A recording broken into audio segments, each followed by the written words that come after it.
Ya, kita akan kembali melanjutkan pembahasan kita mengenai metode pencarian akar. Pada kesempatan ini kita akan mendiskusikan mengenai metode sekan atau secant method.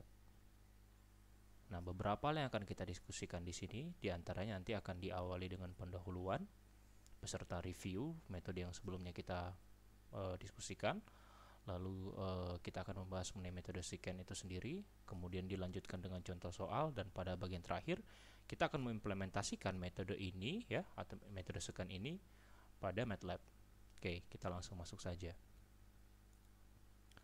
Nah, metode secant itu merupakan varian lain dari metode terbuka atau open methods ya, selain dari metode Newton-Raphson yang telah kita diskusikan sebelumnya.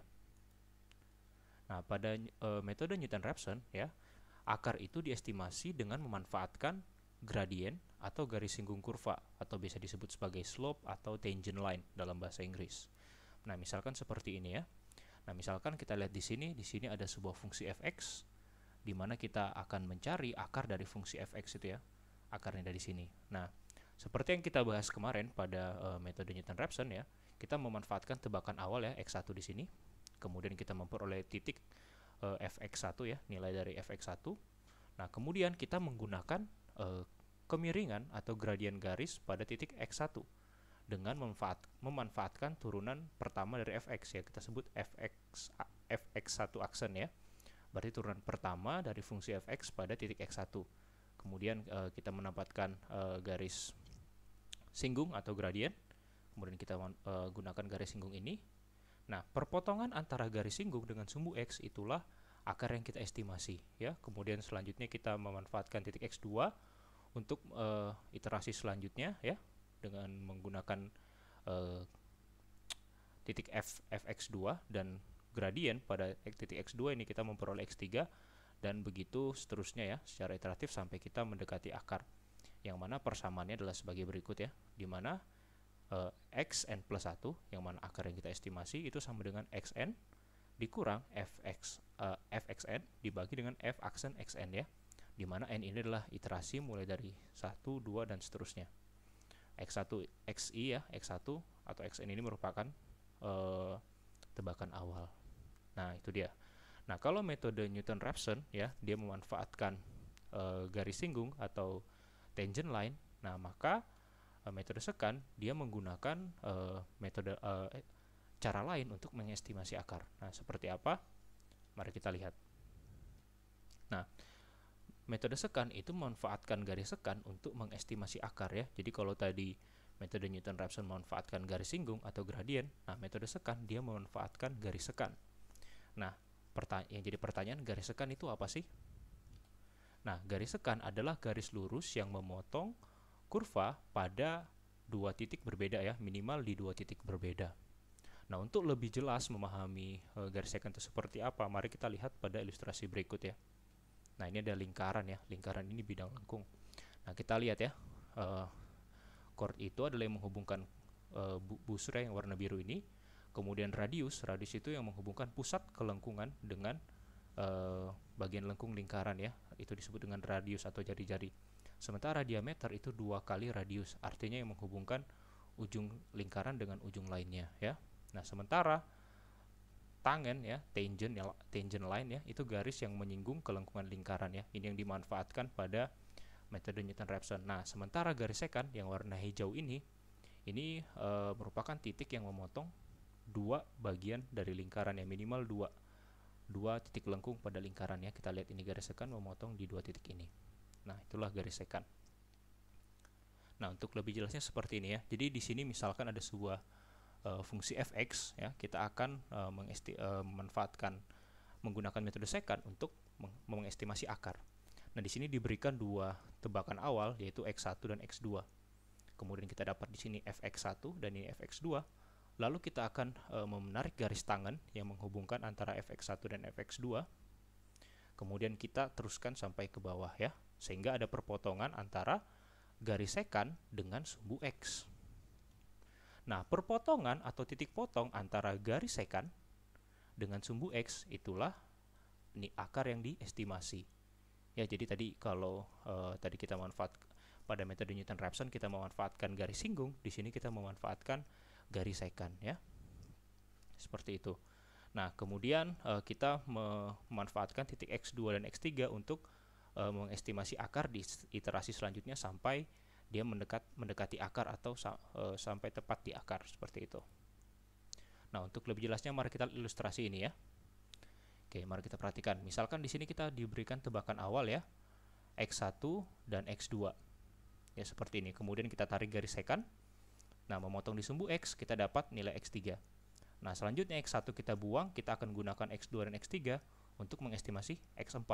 Kita tarik garis secant dari Fx3, Fx4, lalu kita menemukan titik yang baru. Begitu seterusnya sampai kita mendekati akar ya, seperti itu. Nah, metode secant untuk yang jadi pertanyaannya bagaimana sekarang kita menghitung atau mendapatkan titik X3, mendapatkan titik potong antara garis secant dengan sumbu X.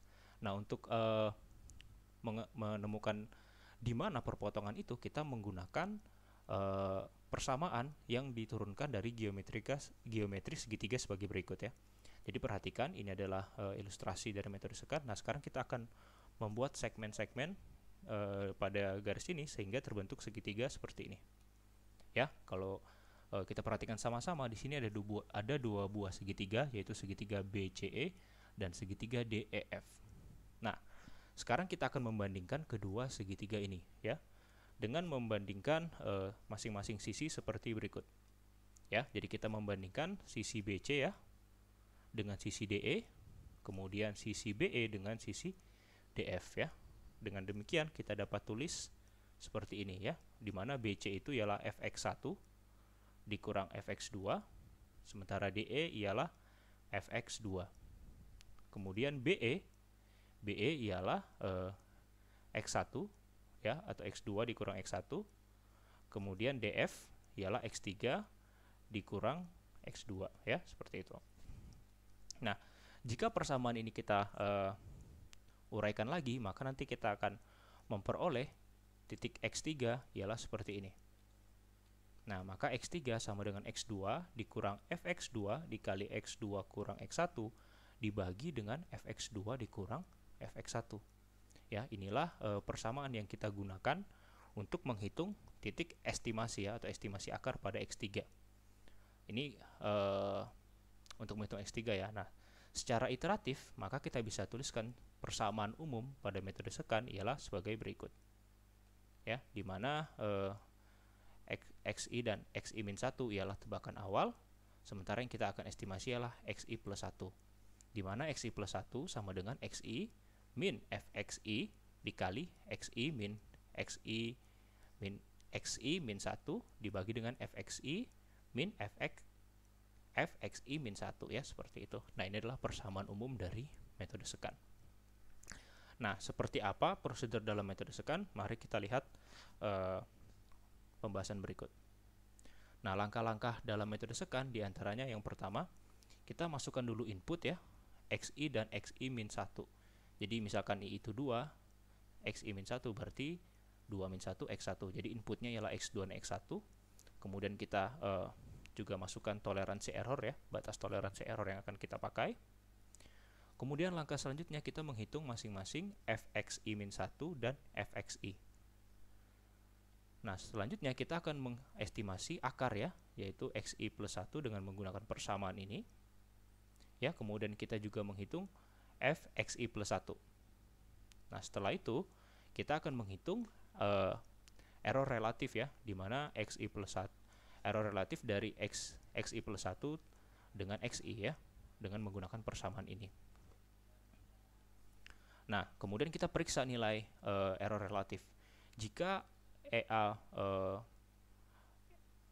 error relatif lebih kecil dari toleransi, maka pencarian kita hentikan.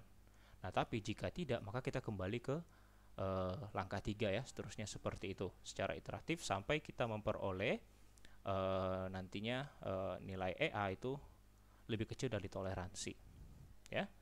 Nah, untuk di iterasi selanjutnya Xi min 1 kita buang. Nah, kita akan pakai Xi dan Xi plus 1 ya, sehingga di iterasi selanjutnya kita mencari Xi plus 2 ya. Misalkan tadi di iterasi pertama kita memanfaatkan X1 dan X2, kemudian kita mendapatkan X3, nah maka X2 ini akan menjadi X1 dan X3 menjadi X2. Nah, X3 kita estimasi lagi, begitu seterusnya. Nah, jika langkah-langkah ini kita buat simple, maka kita akan buat flowchart atau diagram alirnya sebagai berikut. Ya, seperti ini. Jadi, kita mulai ya dengan menginputkan X1 dan Xi-1 dan toleransi, kemudian hitung masing-masing nilai fx-nya ya, fxi dan fxi-1, lalu kita estimasi nilai xi plus 1-nya, lalu hitung error.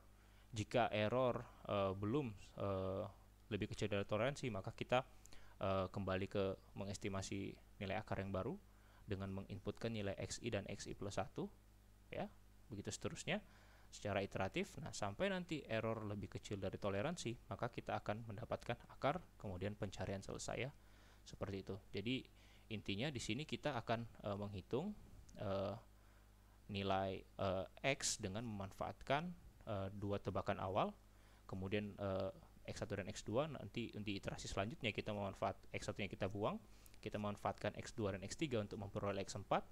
Di iterasi selanjutnya kita buang X2 dan kita gunakan X3 dan X4 untuk mencari X5, begitu seterusnya.